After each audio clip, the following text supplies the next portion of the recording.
Good evening, everyone. Really good to see you all. Lovely to see familiar faces. And thank you for coming to this third one of these sessions. What I thought we could do maybe is start with a little bit of a practice in a bit. But just to kind of set up the session, please all the way through be making your choices about what you feel is best for you. So if what I'm inviting you to take part in just isn't your kind of thing, then by all means do your own practice, have a snooze, plan something, daydream, wander off, make a cup of tea and come back, whatever your thing might be. So please really make those choices as you go along as to what's best for you. Okay, so this session is the third of this series. So the first couple perhaps were more directly focusing in on types of practice. I wanted in this session to take a little bit of a step back and just think about what we what we kind of infuse into the learning environment when we offer different kinds of approaches to learning mindfulness. And in particular, a theme I'd like to return to, which is something I kind of continually have to remind myself and can struggle with, is remembering what it's like for people when they're starting their mindfulness practice, how different that can be when people have an established sense of how it is to bring mindfulness or self-compassion into their daily experiences. So um, that's what I'm wanting to kind of explore around today. But I thought it might be quite nice to begin with a just arriving sort of practice. And as I said before, please do your own thing if what I'm inviting isn't your kind of thing. But to start us off, maybe just taking some time just to find a way of being comfortable. So that could be in the position you're in now, or it could be changing position.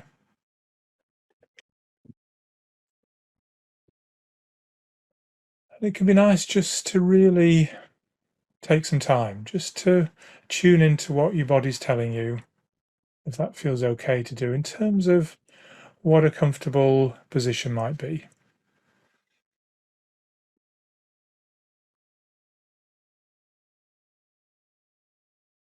Knowing you can move at any time and make those decisions about stopping at any time. And in particular, what you might like to do is really notice if at some point, there's a kind of, well, I've had enough of this at a moment.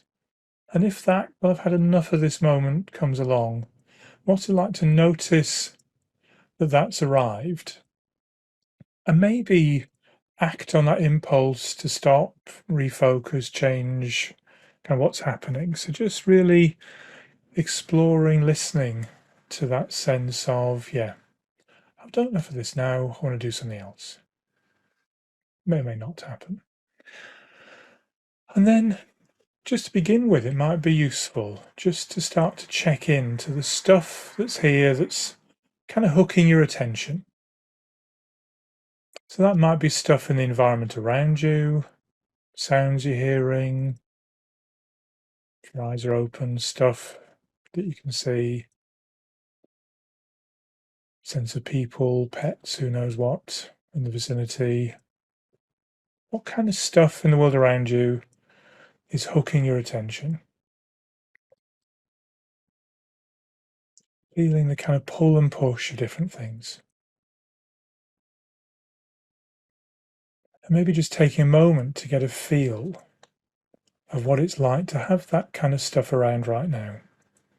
Some of it might be wanted, some of it less welcome, some of it don't care one way or the other. And maybe just allowing, if you can, to some extent, that stuff that's here in the background just to be just around you in the world, just to be there in the background. At times, hooking your attention, you can notice that, but can you kind of allow this practice to be one where that kind of stuff is around, hooking your attention at times?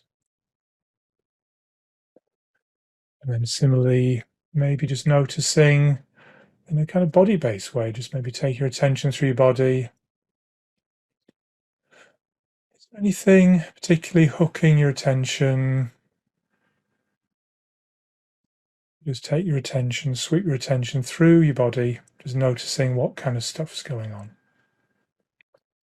Again, only if that's kind of comfortable to do. And there might be, again, stuff that's here that's wanted, not so welcome, not so bothered about one way or the other. How is it to notice the feel of what's kind of round and hooking your attention?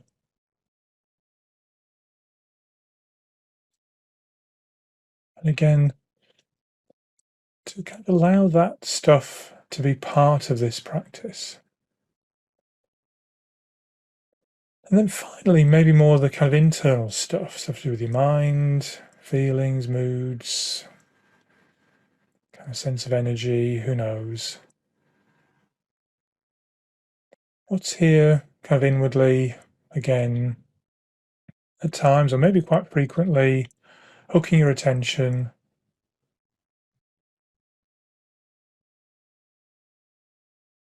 getting a feel of that kind of mental environment, that internal environment, so that in the world around us, with the body, with what we're experiencing, kind of inwardly, mentally,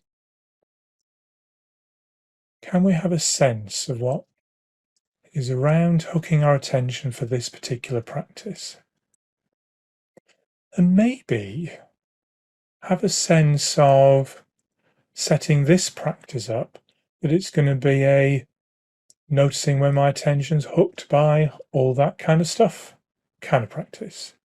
So maybe you just feel so tired and just want to go to sleep. Well, it could be I'm noticing when tired and want to go to sleep hooks my attention.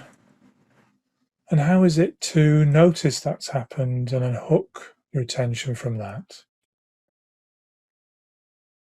Similarly, it could be maybe there's a worry on your mind. Well, maybe this is a practice with that kind of worry around, or maybe it's something exciting happening. Who knows? It's just there, kind of fizzing away, looping away in the mind.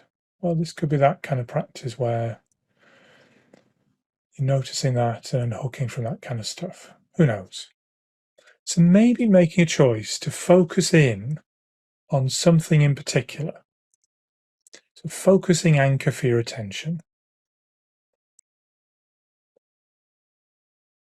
And maybe just make choices about what's familiar to you. If nothing comes to mind, then good choices are often sounds, a particular sound you can hear. Maybe the feeling of your feet on the floor. Maybe the feeling of what your hands are in contact with. Maybe it's something you can see.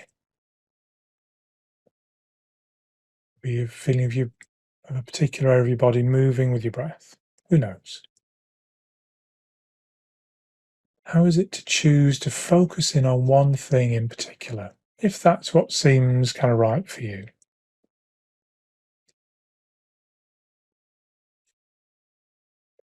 Bring that kind of front and center into the foreground.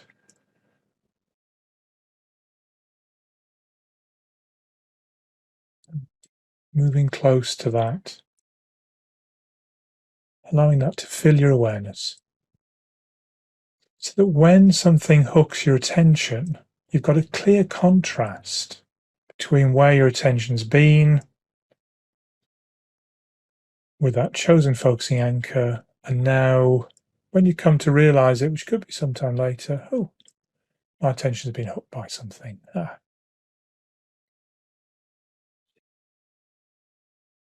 Can you just kind of be appreciative of just how we're built? We've got these amazing minds that are designed to get hooked by stuff. Source of creativity, self-protection, really important stuff, getting hooked. So how is it, having noticed our attention has been hooked away, just in a leisurely, kind of easygoing sort of way. Maybe notice, what's just hooked my attention? Use those similar labels we did at the start. It could be something to do with the world around me. Could be something to do with your body. Maybe it's something to do with your mind. Possibly not quite sure, in which case you could label it, don't know, whatever, something. And having in some way acknowledge what's caught your attention. How is it to, again, in an easygoing way, bring your attention back gently to your chosen focus? It could be just within an instant. It's off again. Fantastic. Another opportunity to notice that your attention has been hooked.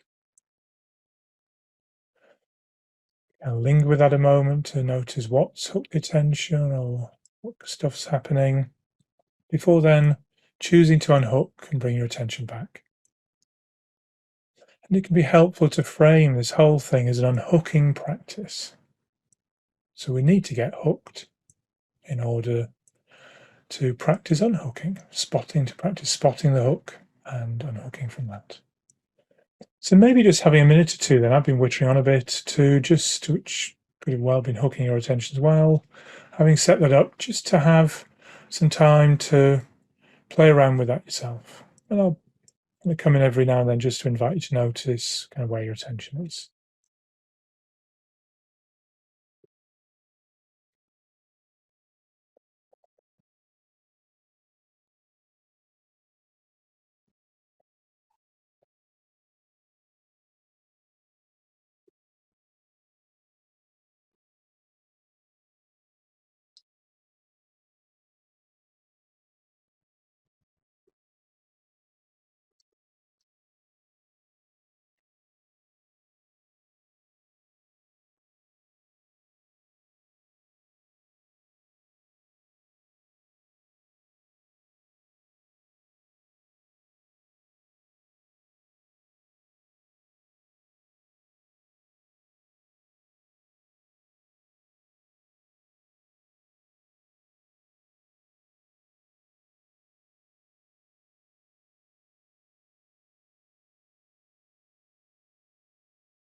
You're noticing just where your attention is, any particular hooks around,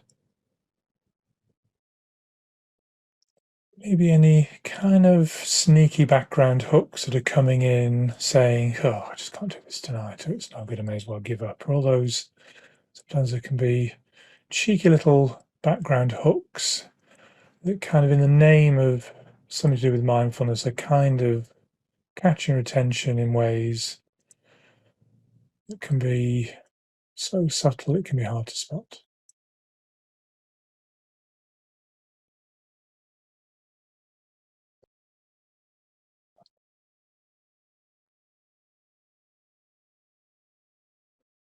And unhooking from those and coming back to your focusing anchor if any are around, before getting hooked again.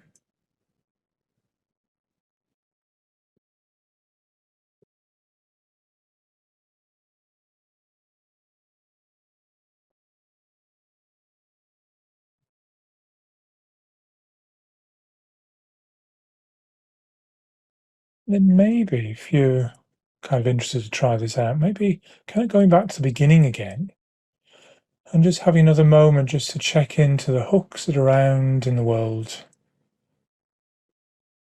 So what's going on around in the world? It's hooking your attention.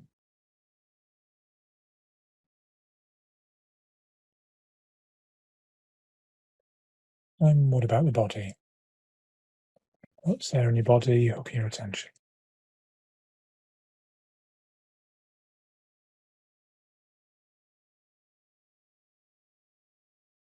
And then anything happening kind of inwardly, mentally, emotionally, moods, background sense of what's here inwardly.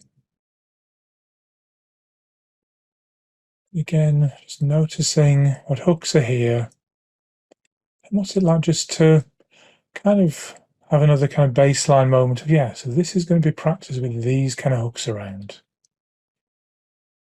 And then maybe to choose to come back to your first chosen focusing anchor, or could swap with another one. See what it's like to unhook from stuff that grabs your attention and come back to that anchor. Who knows? It'd be quite good to do that, just to produce a whole load of hooks from your mind that would be comparing the first one to the second, and did I make the right choice with that or not? Who knows?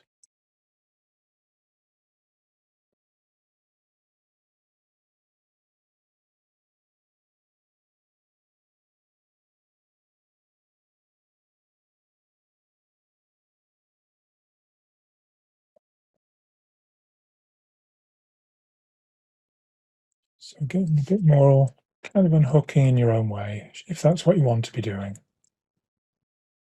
Leisurely, easygoing.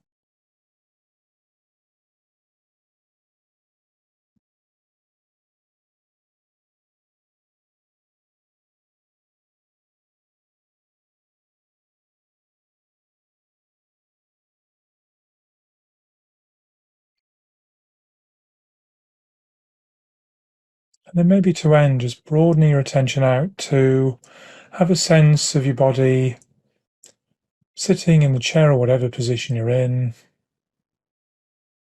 just noticing contact points.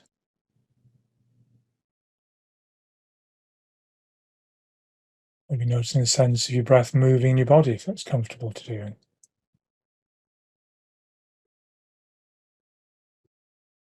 Sense of the air on skin.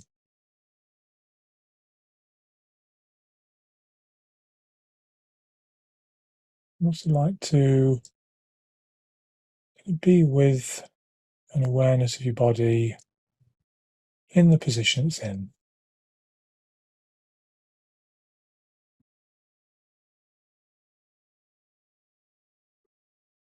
And when your attention gets hooked away from that, coming back to that broad sense of your body present in the chair or the position you're in.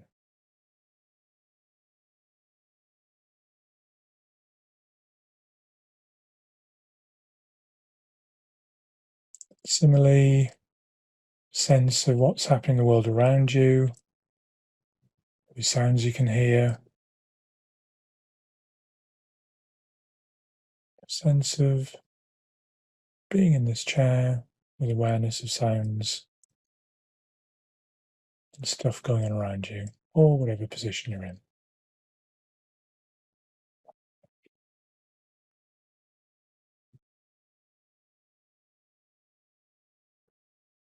Maybe some sense of connection to the people here tonight, however virtual that might be. People we know, people we may not know, who knows.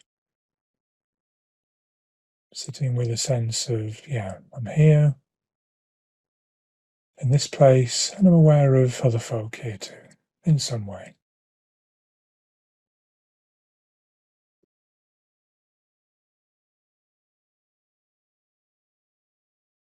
And just noticing what that's like. And that comes and goes in your awareness. And then maybe ending by moving toes a bit, really feeling into those movements in your toes if you're moving. Sometimes making maybe little alternating movements, one foot moving and the other, just feeling into each foot moving one to the other. Be lifting and lowering in sequence.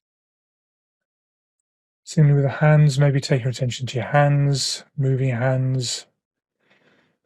Could be moving one, then the other.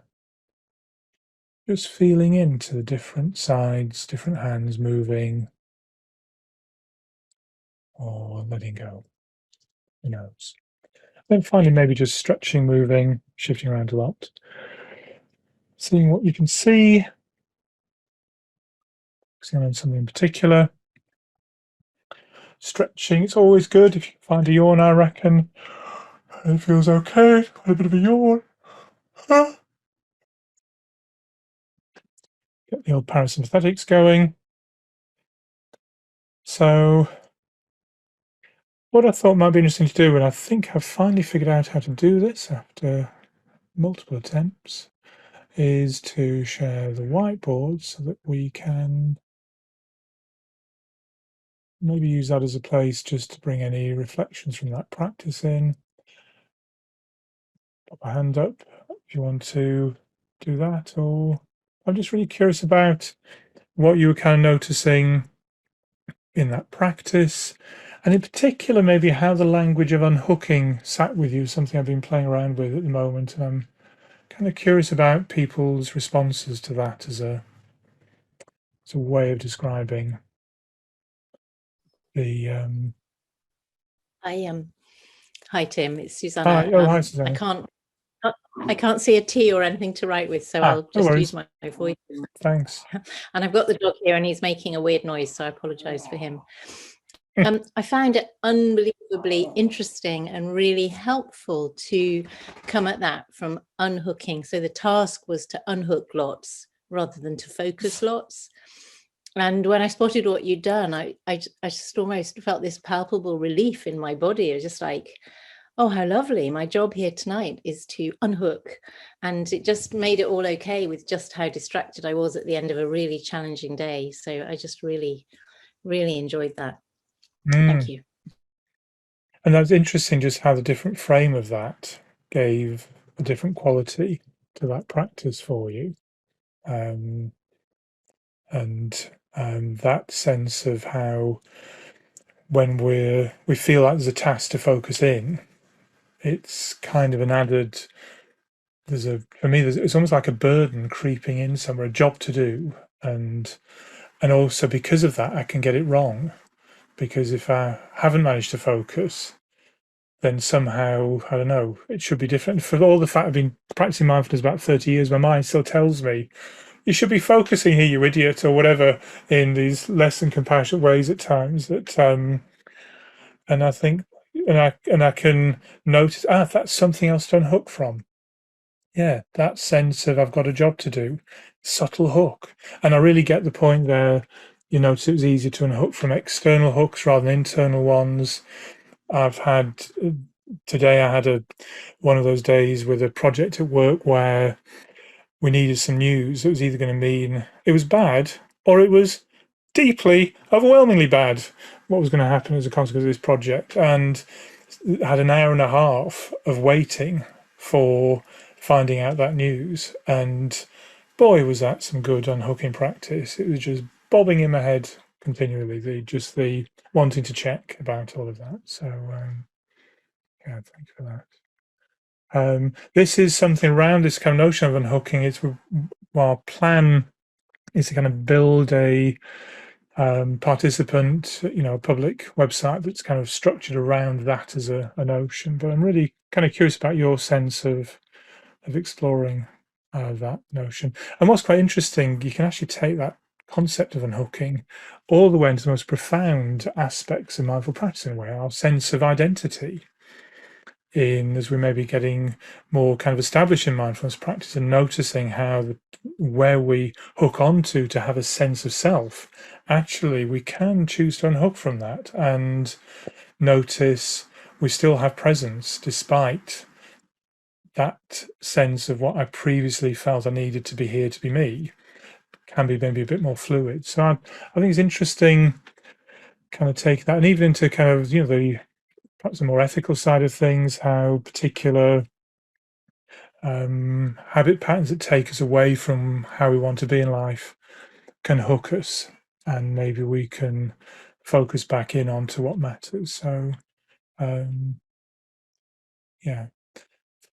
and I really like the bit from my own practice of that kind of halfway point type of thing. Just say, okay, I'm just going to restart and just check out my hooks again. What's here?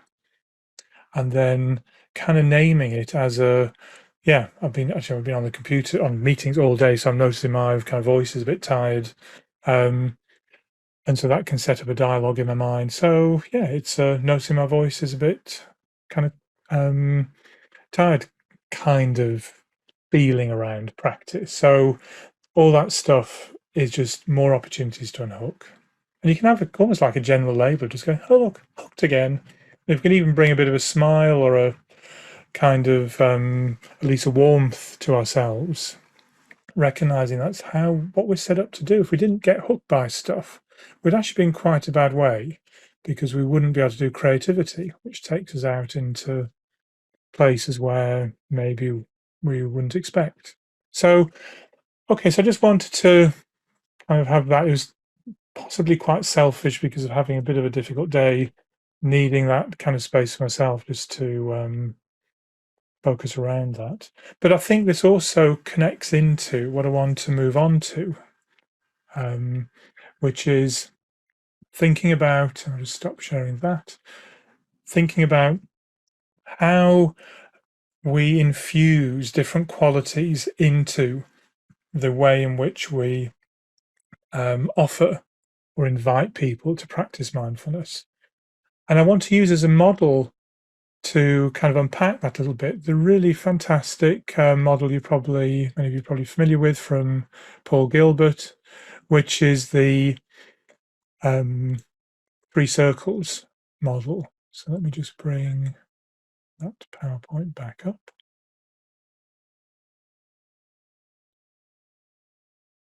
And so this did I say 3 models?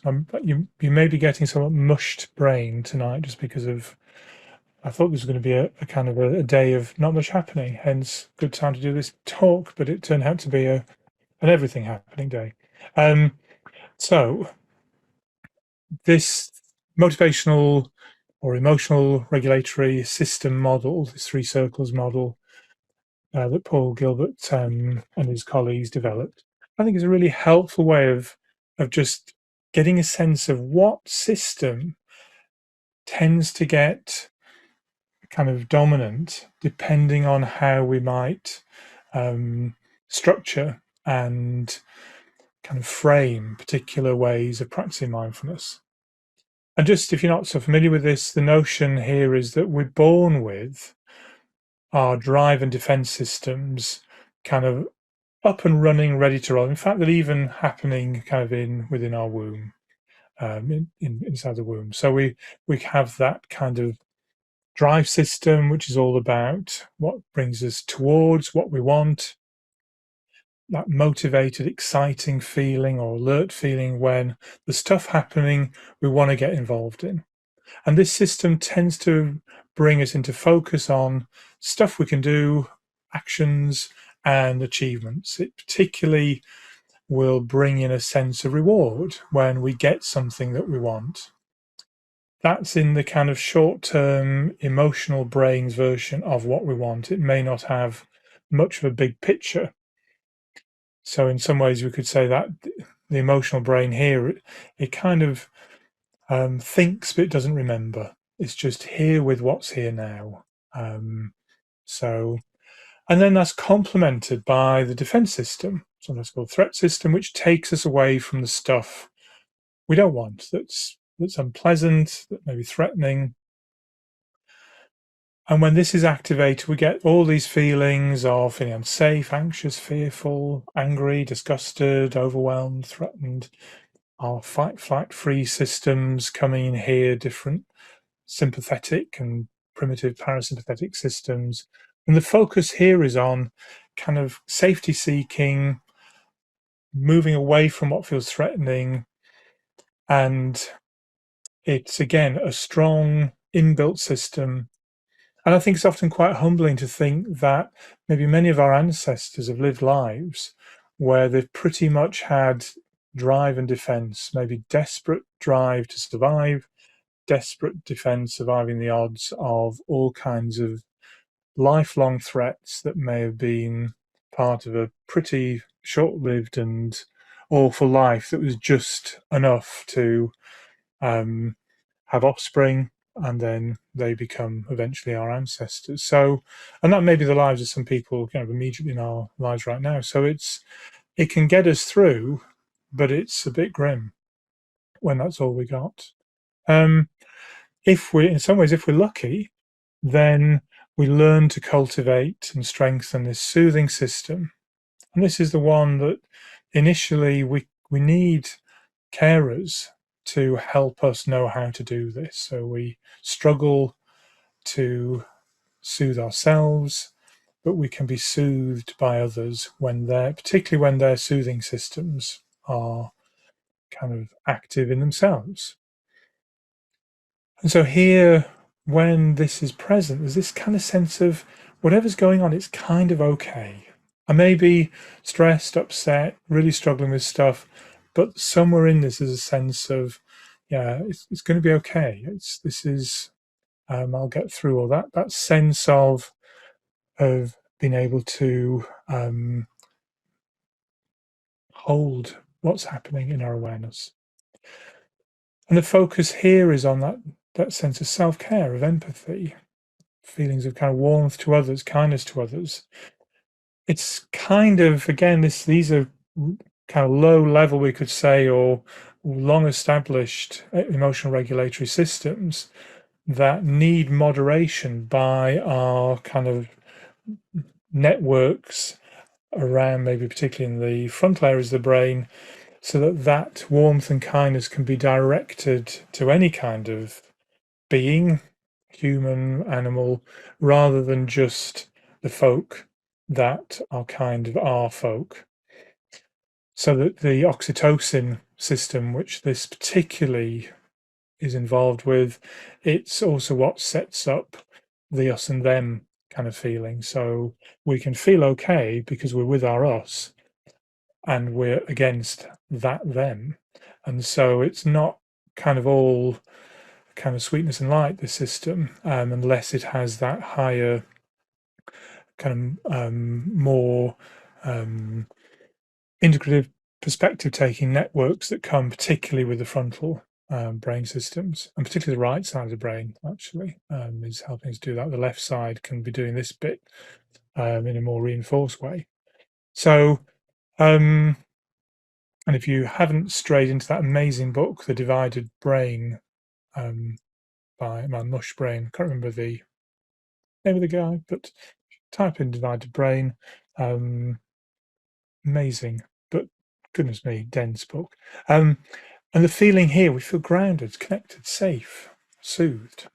And the system is the one that, when it's active and kind of warmed up, is able to hold the drive system where it really, really wants something but can be held back from that. So, that bit of cake in the fridge that's just beckoning so strongly, when our soothing system's more active, that can help us choose not to do that yet. Feel the want, but no, we don't have to act on it.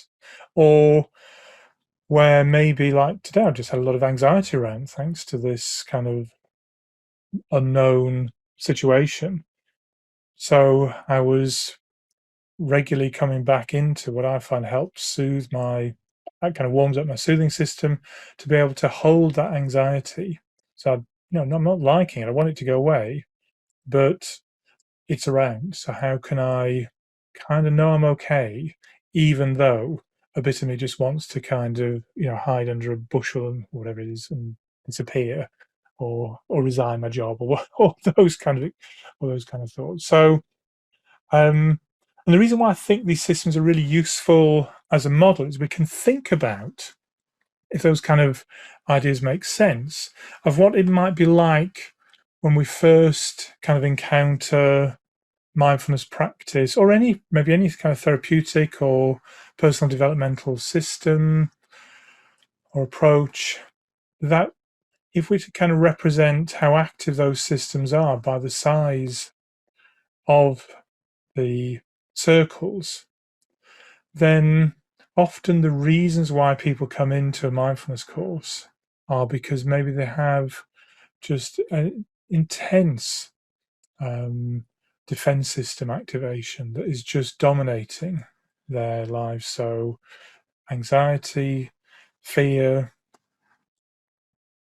kind of complicated ones like shame often are having their kind of roots in these systems as well. All kinds of intense feelings may be dominating that person. They want to have some respite from that in some way.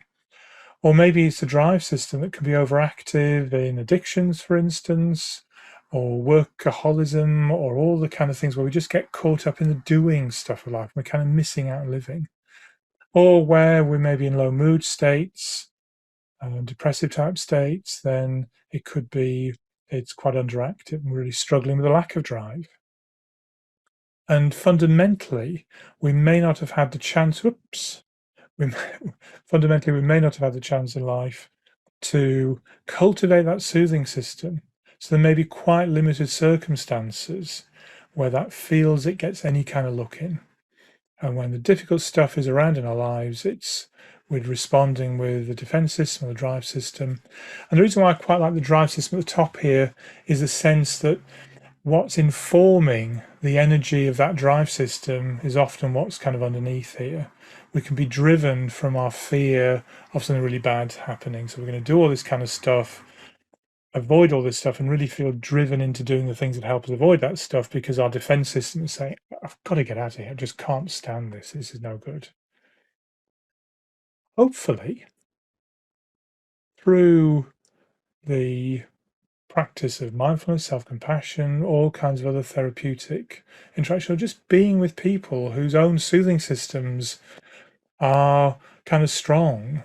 When we're with those kind of people, it helps our soothing systems come in. So we're in that social engagement system, the that kind of aspect to the parasympathetic, touched on previous these sessions. When that's strong, that can be what helps inform the drive system. I was thinking about this. I've been just always jumping on a bandwagon, giving this old cold shower malarkey a bit of a go. And there's kind of a defense system bit that just says, don't do this. It's horrible. Stop. Because I think in time I've cultivated that soothing system that's able to kind of hold the bit of me that just wants to not do this, kind of in a bit of kind of warmth and connected curiosity. And I'm using my kind of drive system informed by that soothing system, kind of say, yeah, I'm going to do this. It's not kind of, it's that step into the cold takes a bit of oomph, but I'm bringing this oomph from maybe those aspects that kind of at a high level connect into the soothing system, make them more available when it's active, the kind of wisdom aspects that say, yeah, you may not want to do this now, but this may be helpful in the long term. And it's coming from a sense of care for self, possibly, if we believe the hype of all of this. But the really important thing about, again, this is context dependent. So in that situation this morning, then I was probably a lot more big defense system at times. My soothing system felt a bit kind of distant, and my drive system wanted to just do stuff. Check stuff was pretty strong. So we can find in different situations that changes. And I think really what I'm wanting to touch in on this evening is thinking about what do we do when we set up a mindfulness course that invites this kind of experience for people where there's little activating their defense system, there's stuff that's motivating them. They kind of say, yeah, I'm into this, actually. May not have thought I was going to be into this, but I am. And they're beginning to get a sense, may not be as exaggerated as this, beginning to get a sense of, and actually I can be kind of easy on myself in the midst of all of this. This is maybe something quite new, but there's something here that's about kind of being, yeah, I can be okay here. The people here also seem to be okay too. So that warms up this system, and yeah, it's okay.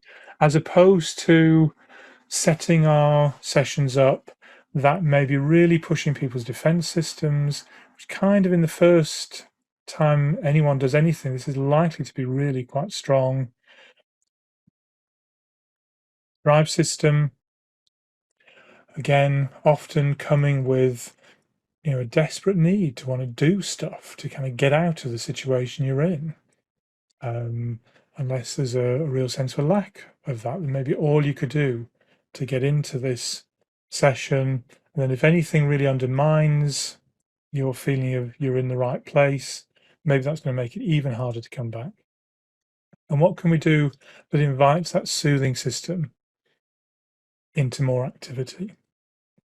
That's why I quite like when I'm kind of doing a session, I like to just have this up on the wall. I may not make a big thing of it, but just having this as a poster on the wall, just that sense of, yeah, you can't get this wrong.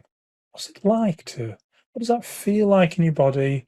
Saying, yeah, you're on a course, but you can't get what we're doing here wrong. What's that like compared to other things you've done? How does that sit with you? What's the feeling of that? So that is the kind of underpinning ideas maybe around kind of giving us a structure of what we might be able to bring to the way the qualities we're infusing into kind of mindfulness practice. And this is where I bump up against, I know it's really well intentioned, but I bump up against the just do it mentality, which is this kind of focus for this session. Because I think one of the issues I struggle with is, again, coming back to that notion of those three circles. If I've got a quite well developed soothing system, I'm fairly comfortable with holding what my tricky little drive and defense system gets up to in different situations with mindful curiosity, then, for instance, when I'm doing a mindfulness practice and I get a really strong sense of, I just want to stop. I've just absolutely had enough of this and I don't want to do any more of this. It's just, there's all that stuff going on. It was happening this morning when I was doing a kind of soothing stroke mindfulness practice to kind of help with the impact of those stresses on my system. My mind was telling me all the way through, go and check that thing, check the email. Has it come yet? Has it come yet? It was just bobbing in there continuously. But to be curious about that, to feel how that is in my system when that's happening, that's something probably only became an inkling of a possibility about 2 or 3 years into the fairly haphazard way I first learned about mindfulness. That just wasn't available to me, that way of being with myself. I started mindfulness meditation practice, and again, it wasn't particularly wisely guided, but with a real sense of something to do here. And I was absolutely convinced that my job was to focus in, do stuff. And I remember fondly actually sitting there doing some breathing meditation with a group, and the teacher who's guiding it noticed I was starting to hyperventilate. But I was having a fantastic time because the hyperventilation was producing all this weird shit kind of interesting body effects. And I was getting this kind of tunnel vision effect from the over alkalization of my blood. It was great. I was loving it. And this, and just as I was kind of moving away from that focus, the meditation teacher kind of nudged me, hoping I would stop. And I thought, but he nudged me just at the time I was stopping to focus. So I actually went even more for it. So I was, and I thought that was fantastic. But, it took me a couple of years to realize the kind of place I was in that was so pushing and kind of desperate really for something to happen, that wasn't that helpful. And so what I maybe kind of leave you with before we have a little bit of a break in a bit, but just want to touch in onto this notion that, and this can sit really kind of uncomfortably at times with maybe the messages we've had from elsewhere. But I think there's something really profound when we invite someone to do a mindfulness practice, to notice this moment, as I did at the beginning practice of this session, notice the moment of, when have I had enough? Have I had enough of this? And when I've got the feeling of, I don't want to do any more, to not do any more. And I think there's something really interesting about that moment. I'd be really interested in your kind of thoughts on this, because for me, the moment of saying, I don't want to do this, and I'm going to stop, is an opportunity for some really profound mindful awareness. I'm noticing there's a not wanting to stop feeling. And I'm going to listen to that. Because I think a lot of the times people come into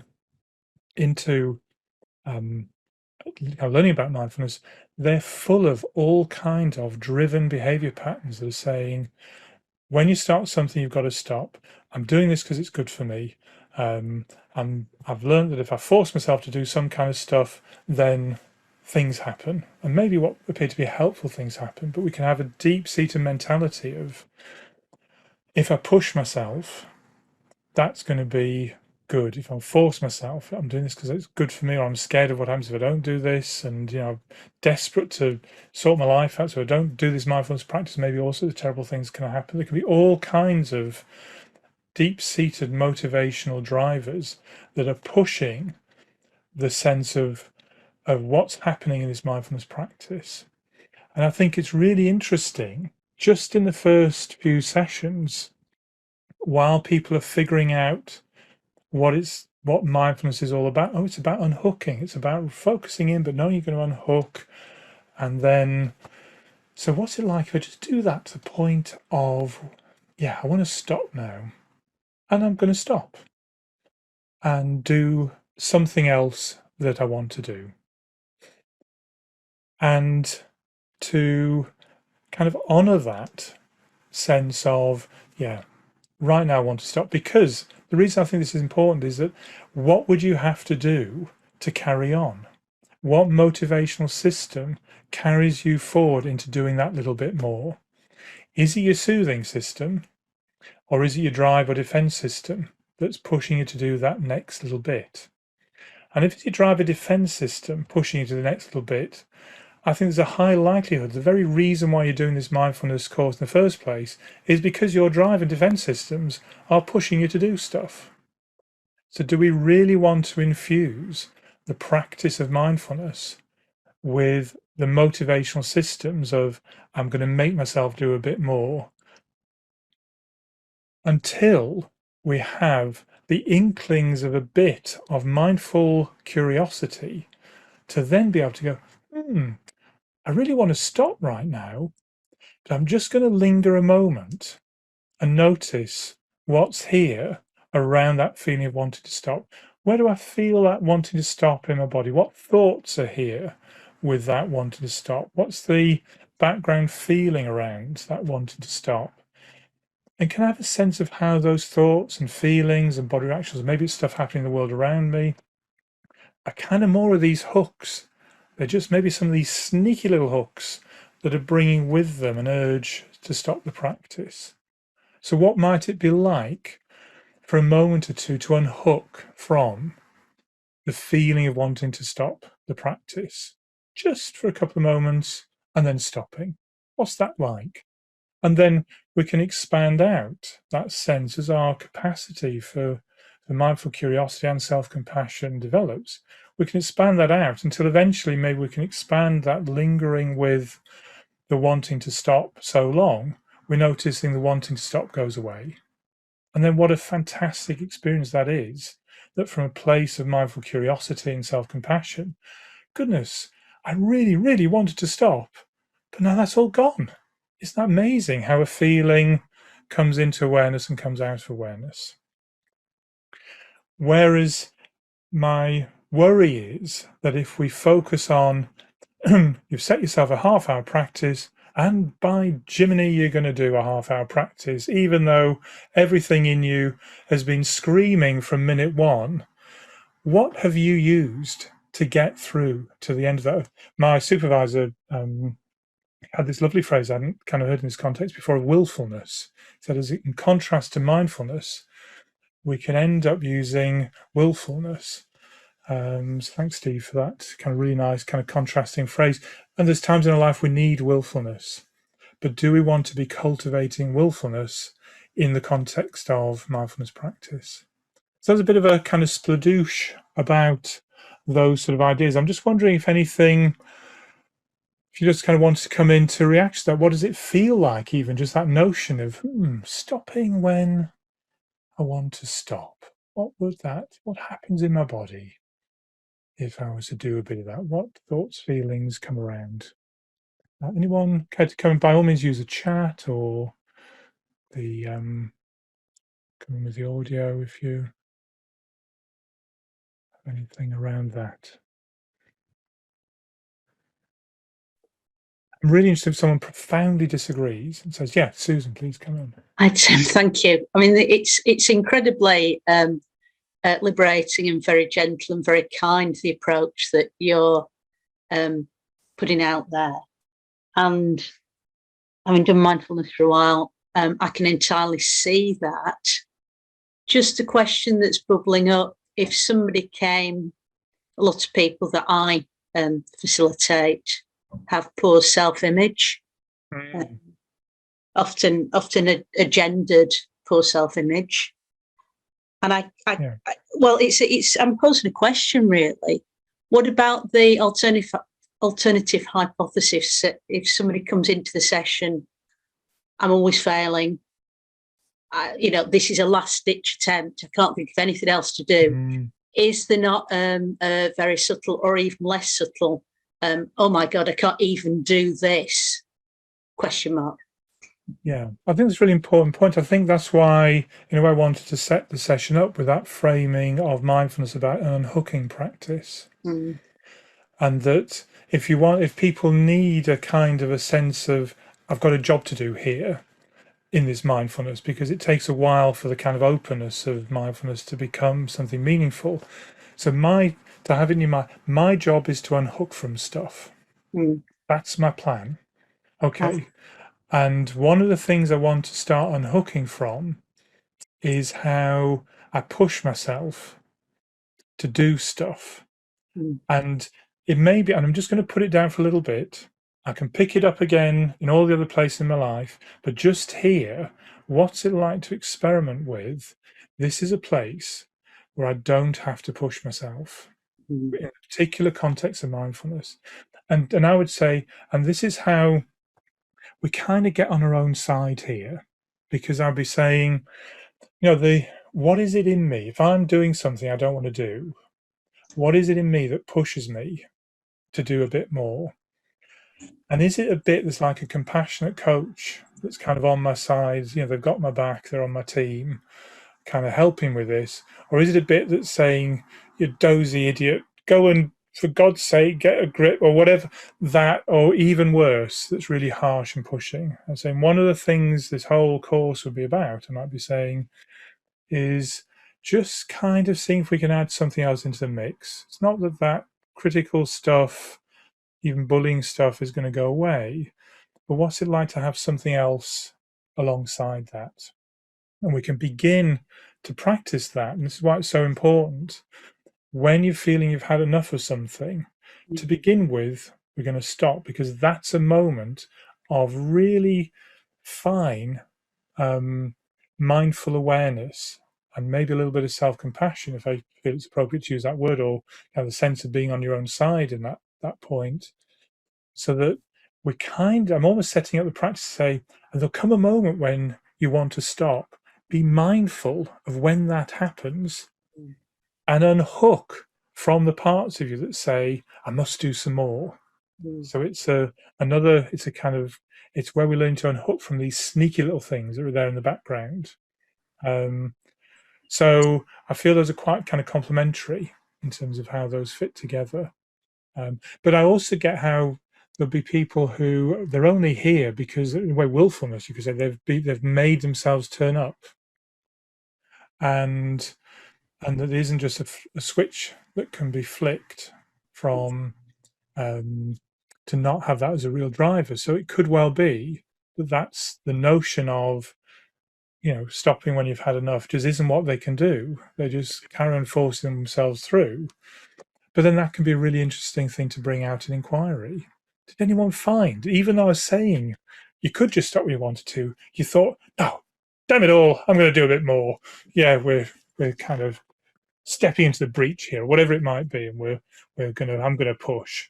Yeah, and if you notice that happening, and this is why I like my mindfulness, you can't get it wrong. Isn't that a fantastic moment of mindful awareness where you saw that in action? Yeah, great stuff. So I don't know how that resonates with you in that kind of context. I think it's bringing a beautiful sense of freedom in me. That was very helpful in terms of clarifying it, Tim, and how to frame it. So thank you. Yeah. That's Susan. Any other? depending which screen you're on, I can either see a hand up, or you're very welcome if your videos are just jump in with audio. But if there's any other reflections from that. Hi Tim. Hi Stuart, good to see you. So I was actually laughing a little bit as you were talking about that, noticing about that part that's trying to push to do a bit more, because I found myself kind of struggling to sleep this morning, and decided, like about 5:30, 5:15, something like that, decided I was going to do a body scan, and I found myself pushing my way through. So I was like fine with doing the leg loop, and then I'm like, I could just leave it here. But then pushing myself to do the body loop, and then there was the part of me that was like, but you can give yourself a nice pat on the back if you just do the arm loop too. Lovely. And it was just, so yeah, it just made me chuckle when you said that. I'm like, yeah, and I was kind of aware that I was noticing that I was pushing myself to do it, because I do struggle with mindfulness a bit in those early hours of the morning, because it's like that tiredness. I'm like, yeah, I don't want to do it. Yeah, so that's the unhooking from wanting to sleep and not wanting to do it practice. Yeah, but I love that sense of you noticing that's what's happening, and that's where I think when we have more experience of mindfulness, we can just be really curious. I'm still going to push, but can I notice what's happening in my system as I push, and where am I going into kind of harsh or forceful kind of mentality, and can I capture that? Can I almost get the feel of the shape of that when it's operating? And maybe you can only get a feel of that by actually going down that pathway a bit with awareness. So all I'm saying around this is it's at the beginning. I think it can be really helpful to just hold back from the pushing yourself. But I think it's also really interesting to bring kind of giving up into mindfulness practice. Sometimes I think it's really interesting, like just imagine you're in the middle of a mindfulness practice, say, okay, I'm going to give up just this practice.